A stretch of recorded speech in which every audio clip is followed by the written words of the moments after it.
Welcome to the Disc Golf Prescription Podcast, your weekly dose of disc golf.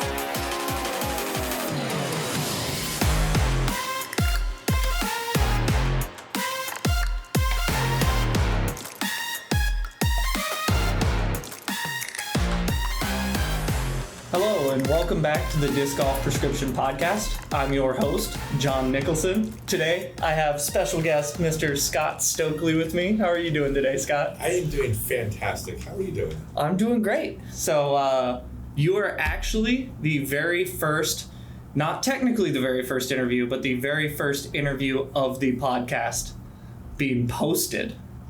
Okay, so this will be the first posted one? First posted interview.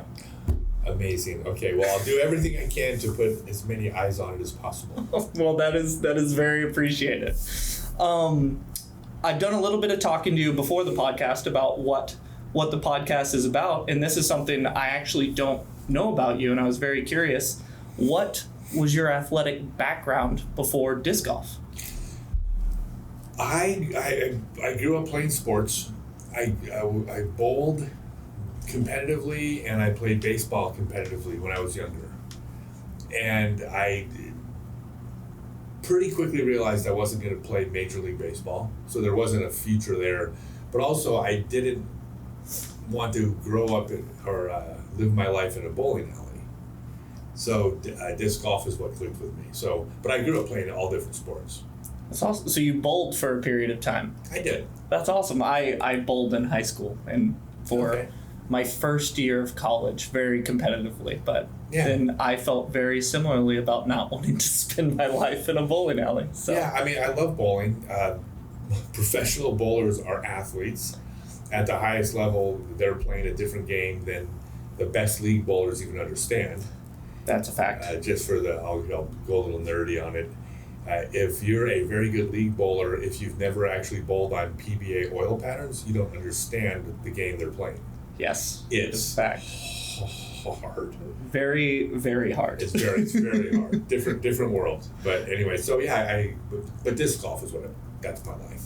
Awesome. So when did you actually start playing disc golf? I played my first round of disc golf on the world's first course when it was the only course in the entire world. That's incredible. Yeah, I actually played my first round in 1976. Wow. But I was a kid, and the course was about 6 or 7 miles away. So I would play every month or two when my mom would take me to that park. But when I was 11, I moved right down the street from the park, and that's when I started playing every single day. Okay. And I mean by every day, every single day. That's all I did. Wow. So when I'm not super familiar with the history of disc golf. So when did tournaments start taking place for you then? If you started playing in 76, you said? Well, that's when I was first playing the courses. When I started playing every day, it was in 1982. I played my first tournament in 1982, was the Beach Bowl, which was run by Jan Sobel, who ran a company called Dynamic Discs, ironically. It's a defunct company, but it was the original Dynamic Discs, Destiny Discs. He went back and forth between those names. But he invented a disc called the Super Puppy, which a lot of people are familiar with. Okay. The Puppy and the Super Puppy. And he also invented the Laser and the Whizback and the Long Ranger and the Bullet. So he actually was a very early pioneer, and unfortunately he's largely forgotten, but he shouldn't be. But I went to that tournament in 1982. I won first place in the juniors division. I was the only kid there. And fair. The reason I was the only kid there was because adults didn't let their kids play frisbee golf back then. Interesting. The culture, even though these were the most beautiful human beings I've to this day have ever known, is the old school frisbee players. They're the best people I've ever in my life. But they were counterculture. They had long hair. They were hippies not all, but to a large extent. And it just wasn't something that the kids did. In fact, the first kids that played really were the children of the early players who got brought into it. I mean, it's obviously changed, but that's the way it was back then. So I was the only junior. Wow. So very first tournament. I guess talk to me a little bit about, from that first tournament and your period of time playing every day, what did practice look like for you? Or were you even focused on practicing, or were you just playing? Well, I didn't, I never thought of it as practice. It was just I had to be playing. I was completely obsessed. I mean, I basically, like in 7th and 8th grade-ish, I would get out of school and go straight to the park. By the time I got to probably 9th grade, I had discs in my locker. My mom would drop me off at school. I'd go to my locker, put my books in my locker, take my discs out, go play all day. I didn't go to school. And then at the end of at 3 o'clock, I'd go back to school, put my discs in my locker, take my books out. My mom would pick me up. I would go home, I would eat something, and I'd go back to the park and play. And so I didn't really go to school for the 9th grade. And then in the 10th grade, I continued to not go to school, and I realized I could actually just test out. So I just tested out of school and just started playing every day. It certainly wasn't formal practice, but what we did was we never, ever played rounds of golf. I don't know if I ever played a round of disc golf for a score. We would throw every single disc in our bag on every single hole. So it was very much like training. Yeah. But that's not what we called it. We just called it, we still have discs left to throw. So that's what we did. And actually not discs, frisbees. I mean, back then it was frisbee golf. So frisbee golf, eventually disc golf. Okay. As the, I guess, pro tour scene, and this is pre-disc golf pro tour, but as the original touring scene started to develop, did your practice continue to look the same, or how did you start taking it more seriously, or did you? No, I didn't take training serious until the 90s when I toured and started doing it for a job, and that's when I started. So the way I look at it, I've broken it into 3 categories. There's playing, practicing, and training. Playing is playing around a golf for score. Yep. For fun, league night, tournament, that's playing disc golf. I consider practicing when you're out at the course, but you're throwing independent of score. You're working on shots, you're throwing multiple discs per hole, you're getting more shots in, but score is irrelevant. And then training is when you're going out and doing things that are repetition. So even sitting at the putting basket is training. Yeah. You're not on the course, you're training a part of the game. When I started training in the 90s was when I started working with Discraft, and I could get an unlimited supply of discs, and I could get 100 discs, and I would set up 4 spots, and I would throw 100 discs from each of 4 spots. But then I could throw the exact same disc 100 times, which meant I could correct, and just work on a specific shot. And that's what I did. I was throwing 500. For the longest time, I tried to get 500 drives and 1,000 putts every single day, and I came probably pretty close to that for years. Wow. That's awesome. I put my time in. I can't even comprehend doing that now. I mean, I'm past the age where my body would allow it. Yeah. But that's what I did. I mean, I was like laser focused on being the world champion. That is incredible to hear that progression, and then also the perfect segue into what I was going to ask now. What the practice then, with all of that volume you were doing, what does that look like compared to now? Less. Less. So an interesting thing, because I decided a year ago, just more than a year ago, it hasn't been much more than a year, I decided to go on a tour this year. In the Open Division, the Disc Golf Pro Tour, competing against the best in the world, and I had to get into shape for that. This is going to be a bit of a longer answer, but if you want to detail... No, you're great. That's perfect. Okay. So basically the way it worked was when I decided to go out on tour, I said, at the time I'm shooting 990 rated golf, not even competitive cash line. But I was out there traveling. I wasn't practicing at all. I was playing courses blind. I was teaching all week and then showing up and just playing, where's the OB on this hole? I didn't care. I was playing MP50. I didn't have to walk up to see where the OB line was. If he told me it was right in the hole, that was enough. that costs you strokes. Yeah. But I didn't care. That's not why I was out. I mean, and I was still winning most of the tournaments in MP50 anyways. So when I decided to go on the tour, I decided, well, I need to obviously improve. Well, how do I improve? Well, I need to get my body in shape, which if you ask about that, that's a whole rabbit hole we can go down, but that was super important. But I also needed to start to train and throw shots again. And actually, it's a bit out of order, because what I did was when I decided to go on tour, I said, I'm going to start doing all these training like I used to. And the minute I went out, I think I tried to throw 50 drives in one after the other, and I was hurting after before I was completed with them. Wow. And I was like, uh-oh. I'd already told everybody I was going out on tour. I think it was just within 50. And I said, oh no. And that's when the body transformation started. That's when I said, I got to get my body in shape, because I don't have a body that can sustain training, but I don't have a game that's good enough to compete without the training. So it's kind of stuck. It's a hard spot to be in. Yeah. So I actually stopped playing tournaments and didn't throw for, I keep looking at you, but like 2 months.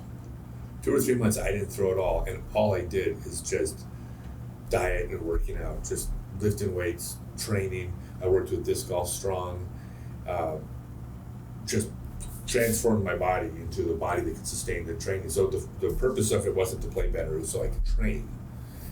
And then I went out and started training, and I could do it. I couldn't do as much as I used to, but I could do enough where I could go out and throw 50 drives and not be hurting the next day. And so that was the plan. But one of the things that was interesting, unexpected, this whole journey's been like, I've predicted a lot of things that have come true, and a lot of them I've been surprised by. This was a surprise, is that I decided I needed to get my putting in gear was 30,000 putts in 60 days. It's not much. Well, yeah, but it's 750 a day, 750 day off. It's not that much. Okay. I thought. It's not that much physically. 750 putts. If you're in good physical shape, you should be able to physically do 750 putts. But what happened is that about a week or two into it, I realized that after about the 500th putt, I started daydreaming and was just going through the motions. And there's a lot of data out there that will back me up on this. The minute you're not focused and intentionally and deliberately doing the practice, that practice is very close to useless. Yeah. I don't know if it's completely useless, but it's not really effective if your head's not in the game. I didn't expect that. I did not expect that I would lose focus. That has never been something that I've had a problem with my entire life. And it certainly wasn't when I was younger, but I realized I did. And then, so I said, well, I'm going to power through it. And next thing you know, after like another week, I was losing focus after 400 putts. And I think I eventually settled on like 200 to 250 putts a day. And that's all I could do and actually keep my head in the game. Like, I can make myself do it. I'm pretty good at putting my nose down and following through with the commitment. Yeah. But if it's not going to help, it's pointless. It's wasted time. So I was surprised that I didn't have the mental ability to stick with it. And I don't know if that's an age thing or just my life's priorities have changed. And so I care about other things where when I was 22, I didn't. But it just wasn't there. So I had to take back the training. And I am basically doing exactly what I did when I was 25, but probably at 40% as far as the actual reps. Okay. But yeah, like I said, I was surprised. I knew I'd have physical limitations, but I didn't think I'd have mental limitations. Interesting, because surprised. One thing that a lot of people will quote as far as deliberate practice goes, well, they actually leave out that part, but there's like the 10,000 hour study. Mm-hmm. If you do anything for 10,000 hours, you become an expert. But the part that a lot of people leave out is deliberate practice. Yeah. And so that's very interesting that you brought that up, because there are a lot of people out there that don't recognize that in themselves. They're like, no, I have to hit this number, and they continue on to hit the number, but those extra reps, like you were saying, were a waste of time once you quit focusing. Yeah, I mean, if it takes 2 hours to play a round of disc golf, if you play 5,000 rounds of disc golf, you're not an expert. That's not the 10,000 hours. It is 10,000 hours of focused, deliberate. It's not just focused, deliberate. It's also like things are intentional. Like you have to set a plan. I teach an online class. Disc golf bag. I teach 6 of them actually. I was about to say one online class, and I'm introducing more. But the last piece of putting homework I gave everybody was you need to come up with a practice putting routine. Now I can't tell you what that routine is, because I have a large class with a lot of people in it. What I told them was, if I said to you, you need to go out and practice, twice a week. Well, if you have 2 jobs and 5 kids, like that's maybe way too much to ask. Yeah. But if you're 19 years old and you want to be on tour in 3 years, you can't putt 2 days a week. You need to be putting 6. I said so, but it doesn't matter. What matters is you need to come up with a routine that works for you. But you're also required to put it in writing and post it, because your routine has to be deliberate. Just going out and practicing putting that's not deliberate. You allow yourself to get lazy. If you go out and say, it's Tuesday, I have 200 putts to do today, that's different than just going out and putting, even if you get 200 putts in. That's my opinion, but I feel pretty strongly about it. I agree with that opinion on that. So everybody's an individual and should be treated as such. That's one thing I really admire about a lot of the advice I've seen you give, is you don't give general blanket advice, and that's very powerful. One thing I want to circle back to is fitness. I've talked to you about my background in exercise physiology. I am a firm believer that everybody who's if you are trying to become a professional, especially nowadays, you have to have some sort of fitness routine. You said you had to quit tournaments, get back in shape before you could handle the volume of practice you needed to be successful. Can you talk to me about what that fitness routine looked like at all? I'm happy to. And so first off, I don't know if you need to be in shape to be good at disc golf when you're younger. Fair. I mean, and now, okay, all things being equal, the out-of-shape 23-year-old, had they been in shape, I think you're probably a little bit better, but I don't think it's even close to the most important thing. You can just get away with things when you're younger, and all you got to do is look at a baseball field and the PGA Tour. Like, you're going to see a variety of bodies. I'm sorry, but you can get away with more when you're younger. You can. That is a fact as well. You cannot when you're older. There's no margin for error.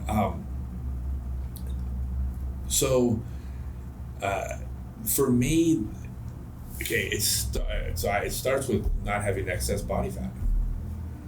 And I want to be very clear to everyone listening. You can be beautiful in any size, and I'm not judging it. I'm not telling you that you don't look good, and there's something wrong with you if you struggle with your weight or any of these things. But if you're strictly talking about from the perspective of an athletic coach, excess body weight hurts your ability to perform athletically. It just does. Even to the point where your arm is moving with more weight on it, and you have less mobility, and you get just a little bit more fatigued by the end of the round. Well, that little bit of extra fatigue that you wouldn't have felt makes a difference. So for me, it started with I needed to slim down, and I wasn't like seriously overweight, but I probably had to lose about 20 pounds. And I'm 6'7". Yeah. Like, if I had just lost 20 pounds, you would barely notice it. I have a big frame. But if it's excess and I'm trying to actually be out on tour against these 25-year-olds, like, it mattered. So that was the first thing. And then you have to be stronger. There is no question that having stronger muscles makes you perform better. Yeah. And it's also, I believe, I'd say no question on that. I also believe it prevents injury. No, it doesn't prevent, reduces the chance of injury. Yeah. You just have more things supporting your body. I mean, when you're putting less strain on your joints and your tendons when you have muscles that are doing the work. And I mean, the muscles are always doing the work, but I think that the stronger the muscles are, the less they have to work on the parts of the body that are weakest. And being stronger helps. Now, I do not, people have asked me what I specifically work out. I don't think spot working out is the way to go. I don't think you go there and go, well, I got to do lats, and then I got to, let's see, that's triceps, right? Okay, so lats and triceps, and maybe my obliques because I'm rotating. That's what I'm going to work on. It's not that simple. Between backhand and sidearm, you're using nearly every muscle on your body. And if there's muscles you aren't using, like what are you going to do? Work out 85% of their body and then leave 50% out? Why would you do that? I think that you need to have a strong everything. Yeah. And so I don't think there's a specific like disc golf workout as far as the weight training part. Now, you said you talked to Seth. Mm-hmm. Love Seth Muskie. I'm the biggest fan of Disc Golf Strong. I could not endorse him more. He does a lot with flexibility and mobility and stability. Mm-hmm. Stability is huge. Yeah, it's huge, and it's a lot of the training in the movements that you need for disc golf. But if you weren't disc golfing, most of everything he does is like a healthy way to live anyway. Mm-hmm. So it's not that it's disc golf specific, except it kind of is because it's disc golf strong. I'm a real big fan of that. I mean, static stretching is, I mean, every year they go back and forth on whether or not you should be leaning over and trying to stretch your hamstrings. Yeah. And if they agree that you should, are you supposed to warm up first, or are you supposed to do it when you're cold before you warm up? And this study conflicts with that study. There's a lot of that. Yeah, but the way he teaches it is just a way of allowing your body to move. Mm-hmm. Movement is medicine is kind of a philosophy that I subscribe to in a lot of cases. The one thing you said that I thought was super important was you can get away with a lot when you're younger, but I also believe if you start the habit earlier, it can help lead to more of that injury prevention down the line. Like we see a lot of our top athletes in disc golf who are extremely explosive and you've seen a little bit of injuries creeping in to the guys with a lot of distance. And so I think that's really important to start younger with that injury prevention and possibly not getting rid of the chance of injury because it's always going to be there in an explosive sport, but kind of dampening it a little bit. Yeah. I guess when I look at, I think that two people or the same person in a parallel universe, one is healthier than the other, that one is better at disc golf than the other one. I just think the gap is smaller between those two than when you get older. This is so it's an interesting thing that also when it comes to nutrition that I've seen is when I look at sports like mixed martial arts. You have some people, I'm a big MMA fan. There are people in mixed martial arts that are absolute, they follow the strictest diet, they have nutritionalists, and they have, they do all these things right with their diet and their food and their health. And then you have people that aren't as diligent about it, especially in between training. And I have yet to see this correlation between, the people that have the nutritionalist are way better at mixed martial arts than the ones that don't. I just haven't seen that. There's correlation between which person's training the hardest, who has the most natural athletic ability, who started younger. There's a lot of correlations, but it seems like these 25-year-olds, there's some that aren't in the best shape that are still good at that sport. I would argue that at 45, if they were all fighting, the one with the nutritionalist almost always beats the one without. Yeah. Now, I can't prove that, but it seems that that's what I've seen. I've seen younger people get away with it.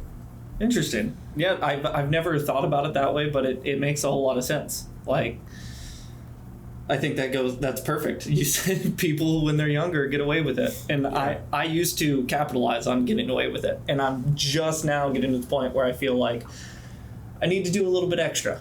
That'll help me a lot in the long run. Well, and part of my motivation was also that Like I wanted to be able to train, but also I'm going to be competing with these kids. Like what can I control and what don't I have control over?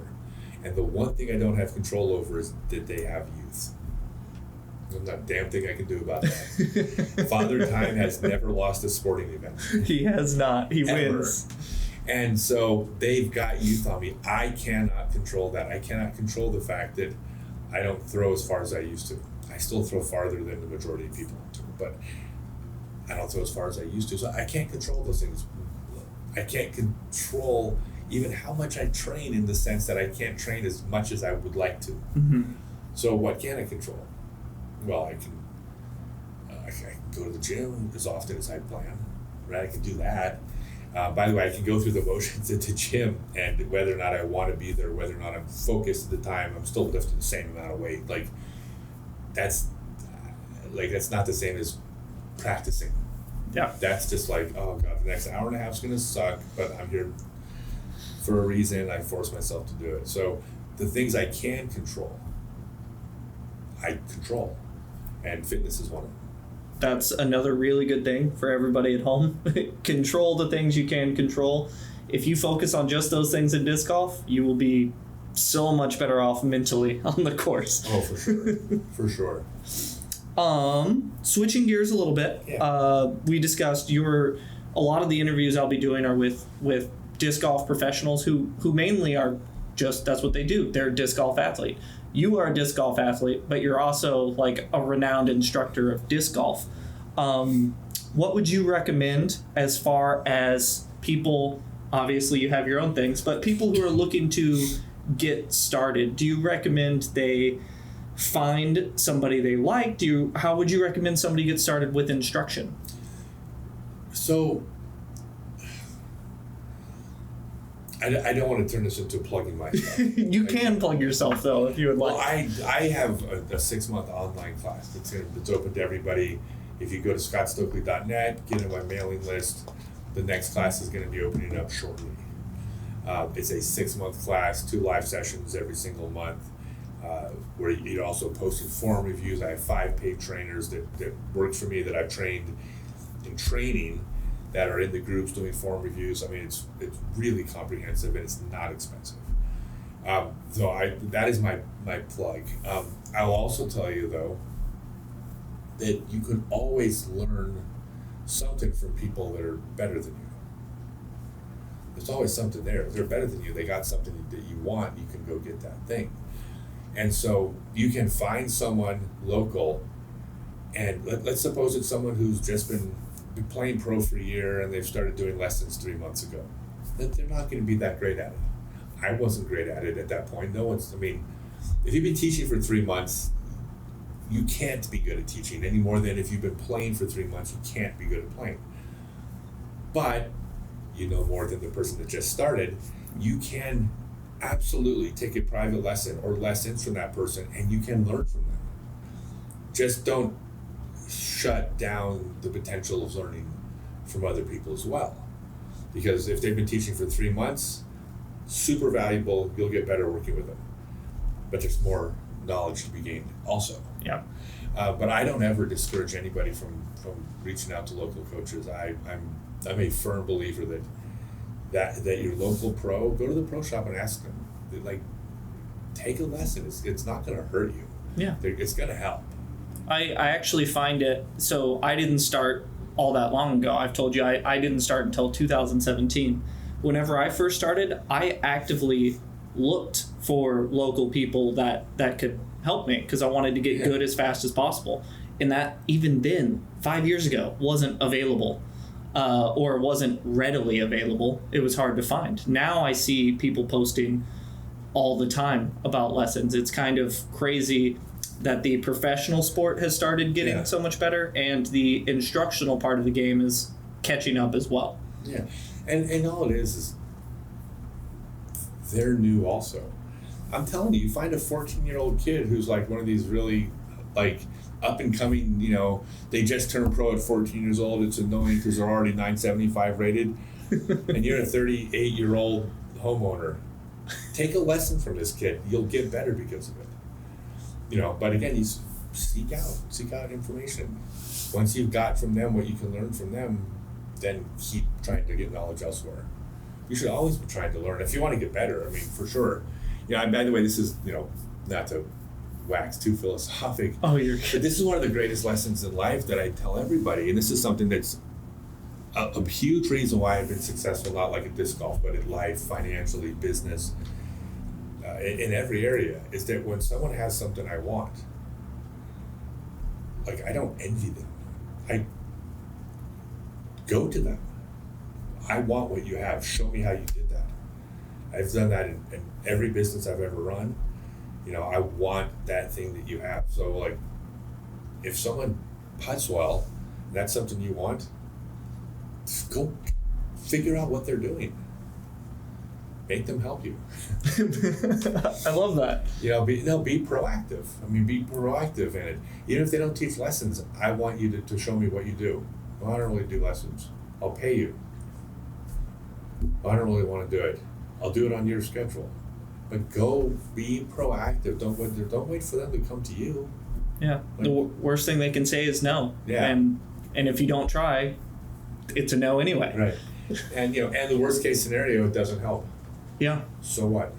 Like, no loss. There's zero loss. It's a net loss of zero, but a potential net gain of, I don't know, if you make 4% more putts in the next 20 years, that's 1,740 more made putts because of that 4% gain in putting skill that you got from that one tip that cost you $60. 1,700 putts you made. Come on.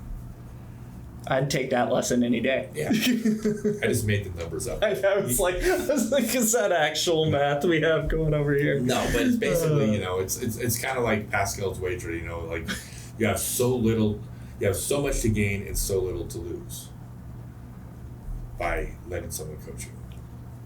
What are they going to do that? Are they going to hurt your game? No, because if they show you something that hurts your game, you stop doing what they showed you. Yeah. It's not a perm. It's not like they've injured you. That's true. That is along the lines of the next question I was going to ask you. This is one of the questions I want to ask to every person who I interview on this podcast is, we're going to broach on a lot of topics. We've already broached on a lot of topics. But if everybody tries to take all of that information and apply it to their game right away, they're going to feel very overwhelmed with that. So I like to ask, what is one piece of actionable advice that you would give to somebody looking to improve their game that they can add to their routines right away? And that one, give yourself a second, because that one actually kind of counted, because you were saying you're gonna hate my answer. Oh goodness, I'll probably like it. All right, this is gonna sound horrible. This is where I'm gonna make people not like me when I say this. My one piece of actionable advice is watch my videos and listen to me. I don't think that makes people hate you. You put out good content. Well, but here's why. This is one of my teaching philosophies. I've been very open and honest about the fact that I don't think I used to be a very good teacher. And there used to be almost no teaching in disc golf back in the 90s. And so I came up with the idea of traveling from town to town and doing these throwing clinics. And I went from town to town in front of the local club. I ended up going to 220 cities before any other touring pro had gone to one to teach disc golf.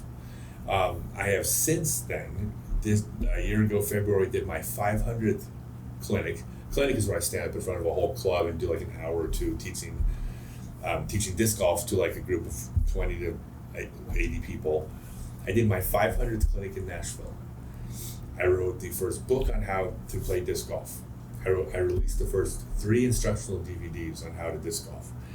I had hundreds of YouTube videos up about playing disc golf, and not one of those things taught me how to teach disc golf. In hindsight, that meant nothing. All that was nonsense, because that was all directional information. That was me expressing my opinion to you. I might be right, I might be wrong. How do I know? I didn't start learning how to teach until about 5 years ago, where I really started focusing on private lessons. I'd done lessons before, but I never really, someone would ask me, I'd work with them. But I started focusing on it, and I did 1,200 private lessons in 3 years. That's honestly where I first started to teach. 20 years after I supposedly, quote, started to teach, I started to teach 5 years ago. Because all of a sudden, every single thing that I shared in a YouTube video, at a clinic, in my book, in my videos, DVDs, as soon as I'm standing 8 feet from somebody, if they can't do the thing I told them to do, uh-oh. That's a big uh-oh. Uh-oh. Now I'm accountable. Turns out that my way of teaching wasn't right. I had no idea. I could have put out 10,000 videos. Until I stood in front of someone and watched them try what I said in those videos, I don't know anything. I really didn't. I didn't realize I didn't know anything. I thought I was the best teacher in the sport 5 years ago. I didn't know anything. So what I had to develop was a method to get to the person to do what I was teaching. So once I came up with the method, I could get that person to do the thing I'd been saying. But then when I applied that method to the next person, it wouldn't work for them. So, okay, back to the drawing board. And so the 1,200 private lessons, and then subsequently all the hands-on seminars, I've done like 100 or 200 or something, whatever, group seminars where I'm working with you for 10 hours. But that's like a 10-hour private lesson, but with 6 people. That's where I learned how to teach, because now I know the way I teach actually works. And God, this is, again, I when I say people aren't going to like me, because like it's confidence, not blind arrogance. But I won't have a conversation with someone about teaching disc golf that hasn't done like 500 private lessons. Like, until you've worked with at least 500 people one-on-one, you don't know anything about teaching, because every single thing you teach, you don't know whether or not that works or it doesn't. Or if it does work, if it'll work for how many people. And I'll throw in the humility with the arrogance. The humility is that I thought I knew what I was doing. I had done more clinics than anyone in the world. I had done more teaching in disc golf than anyone in the world, and I thought I knew how to teach. Now I know that I didn't know anything. But I didn't know what I didn't know. I wasn't aware of my ignorance. So I don't fault anybody for making YouTube videos or teaching, for thinking they know what they're talking about. I thought I knew what I was talking about. Like, I wasn't aware that I didn't know what I was talking about until I was confronted with those private lessons. So that's really, when I have conversations with the teachers and I watch the YouTube videos, I'll hear stuff all the time on a YouTube video like, that sounds like a really neat idea. You have no idea if it works or not. That doesn't mean it doesn't work. Yeah, it could work for one person. Or it could work, or it could be a breakthrough in technique. True. It could be amazing. But you don't know it until you've taught private lessons. And so when I say watch my videos, the reason why I say that is that everything I teach and the way I teach it has been tested against literally thousands of people one-on-one or one-on-6. And so the way I teach, it works. Like, it just works for everyone. And then if you go to the comments on my videos, like, I'll give you just a random one. Go watch the video about don't serve the pizza on the sidearm. There's, people for some reason have started teaching the sidearm is thrown with the palm up, like it makes no sense. I make a video about that. Go look at the comments. There's like 400 comments in there of people going, oh yeah, I changed that and I throw 70 feet farther. Not one person that says, hey, I changed that hurt. Or I changed it, wow, that didn't work. There's zero. I don't take them out. Like, the way I teach works. So I know it's super arrogant, but my one actionable thing is I teach it correctly. And again, forgive how that may sound, but it's true. I'm okay with. You also have the perfect segue. You also have more stuff out there for people to consume than anybody else who I'm aware of. I love the advice because it's somewhere where somebody can literally find anything they're looking for. And with that being said, I know you mentioned scottstokely.net already, but where else can people find you? Yeah, see what you're doing. I mean, if you search for Scott Stokely, like on YouTube or Instagram or Facebook, like you'll find me. I'm pretty out there. Perfect. I mean, typically, like, if you have a lot of followers or something, like, if there's, there might be, 60,000 John Smiths, but the John Smith that puts the most videos out on is going to get the most, like, they'll come up at the top of the search. You'll find me. ScottStokely.net is where you find out about my classes, my lessons, my clinics, my seminars, my online classes. The best thing you can do is go to ScottStokely.net and get on my mailing list, because just to give you an idea, I do these full day seminars. I have them spread throughout all of 2022. I announced them in October of last year, and I sold out the entire 2022 season within 24 hours. So I sold out a year in advance within one day, and with a massive wait list for all of them. So, but I don't announce publicly first. I announce to my mailing list first. So if you're on my mailing list, then you're going to be the first to notified when a new online class is coming out. That's by far the best place to get. Perfect. Teaching. That's awesome. Yeah. Well, thank you so much for joining me and being the first Absolutely official interview. the most arrogant one ever. Right? Oh my gosh, it was not arrogant. I know it sounds, also, it's so horrible, but immediately after disc golf round 2, you haven't even had food yet. no, I wanted to get over. I was excited. I like talking disc golf. I mean, this is my job. This is part of my job, and I'm obviously I'm self-promoting, but that's not the intent. Like I said, it's a very awkward thing to. I'll tell you a funny story about this. This is something that happened to me. This happened about like 2 years ago, maybe. Because I wasn't out on the tour or anything like that, but I was out there, still playing. And I was talking to someone on the phone, and they contacted me. They wanted to do private lessons. I don't do private lessons anymore because I can't.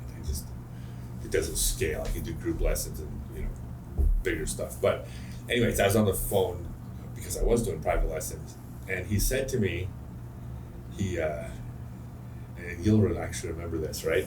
He says to me, I'm going to pretend I'm old. This is how this is still the universal sign. You have the phones. prop right there. So I'm on my phone. No, I like this better. My older audience will get this. I love it. And I won't get too far from the wall because the cord only stretches this far. Okay. By the way, one of the best things that ever happened, like in the early 80s, is you could buy a cord twice as long, so you could pull the phone off the wall in the kitchen and like walk around the corner into the living room. And like that was like our cell phones. It was amazing. Okay, so I'm on the phone talking to the person, and they're like, yeah, I'm excited to work with you. You're one of the best teachers in the game. And I remember I was literally offended by this. I was like, oh, cool, thanks. Click. That's how he's getting up. I do a click, and I was like, what do you mean one of the best teachers? What do you even talk about one of the best teachers? Like one of? No, I'm like, the best by far.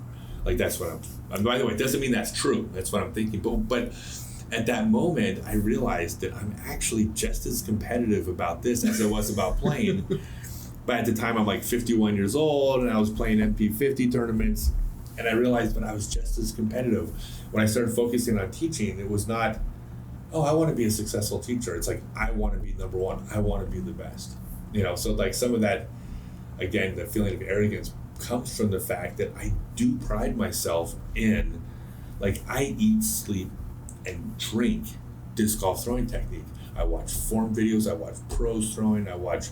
Aside from all the teaching I do, I'm obsessed with the mechanics of throwing and figuring out all the different things that make a throw correct. And because of that obsession, like that is why I'm good.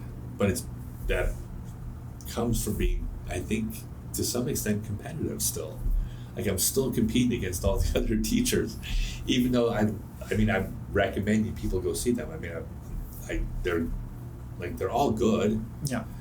But I feel like they're my competition too, in a weird, I'll never grow out of this way. Hey, I think it's great to be competitive. In a lot of cases, like that's what drives you to be better or the best at things. Yeah. Is competition. So well, I want to get it right too. Like I couldn't imagine putting out a tutorial video and having half the people go, yeah, that doesn't work. I would pull that video. I'd be like, back to the drawing board. Yeah. Like I want to put the video out there that says, no, you don't throw palm up. Let me explain why. Let me put an end to this once and for all. Every single video that comes out after this that says to do this, the comments are going to be, go watch Scott's video. That's competitive. But the end result is, I'm showing you the right way to throw. Yep. You know, and it works. Oh, can I throw one more thing in about Absolutely. teaching? This is one of the wonderful things about our sport. It's about how I teach, but I also think it's just not just the way I teach. I'm sure it's the way you teach or to a large extent anyways. But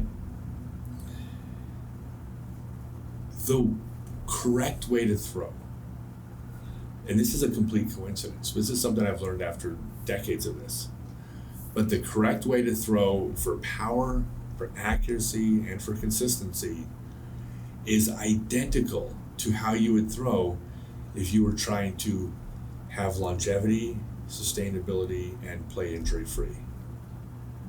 And it's a coincidence because it's sports. And in sports, there are a lot of sports where injuries and damaging your body later in life, that just comes with being good. Mm-hmm. Like if you want to play football, you're gonna pay for it later. But or you want to be good at track. You want to be good at the 100-meter dash, you'll feel it in your knees when you're older. Mm-hmm. But it's okay. It's like you make the trade-off. I'm younger. This is important. I'm willing to sacrifice knee pain later to be good at sports now.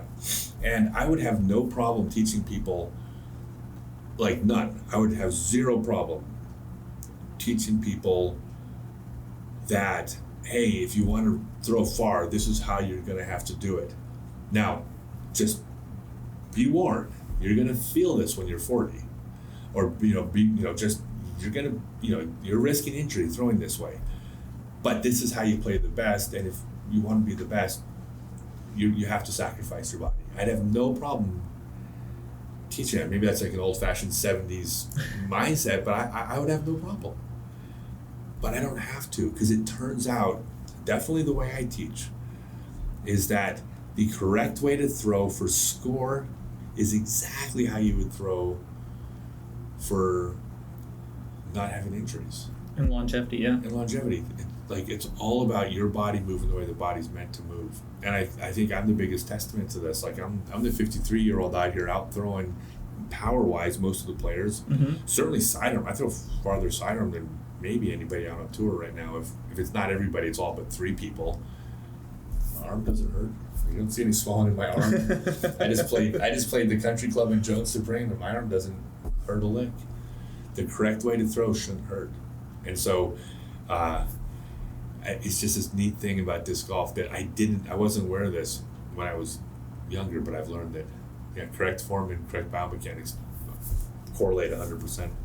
That is awesome. Yeah, it's neat. It makes sense from an efficiency standpoint. So, if it's more efficient, you can do it for a longer period of time, and it takes less effort to go as far. Yeah. So. Absolutely. I'll even give one example of this. I don't know if this is, are we dragging it out? No, this is perfect. So, I can talk for forever. Okay, I can. So I'll give you one example of this about how the body's supposed to move correctly, and but that correct movement is also the most generates the most power, etc. So I'm gonna now, if it's just on audio, you'll have to just I'll describe it as I'm doing it. So, where does your hand go, wrist relative to your forearm, right? And what I teach is that your wrist is going to sit in the most natural resting and moving position. This is where my hand wants to rest. This is where my hand most naturally goes back and forth. Now, I can tilt my hand up like this and go back and forth. Mm-hmm. I can tilt my hand down like this and go back and forth. Both of those would change the angle of the disc. But all you have to do is tilt it up or down and try to go back and forth, and you can feel it grinding and impinging on the wrist. You're also weaker there.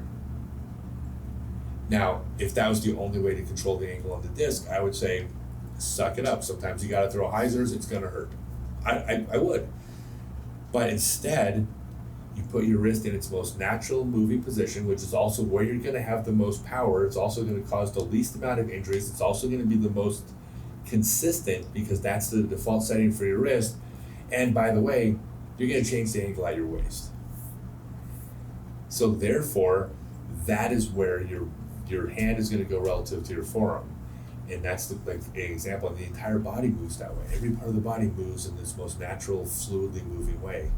It's the most beautiful sport in the world. I mean, it's more beautiful every year to me the more I study it. That is awesome. It truly is. Okay, so there you go. I can talk all day about this stuff. That's perfect. I love it. Well, like I said, thank you so much for the time and coming on and being my first guest on the podcast. I really appreciate it. Absolutely. It was great. It's great to get to hang out with you guys and maybe be doing some stuff in the future. Perfect. That sounds great to me. All right. Love it. Thanks.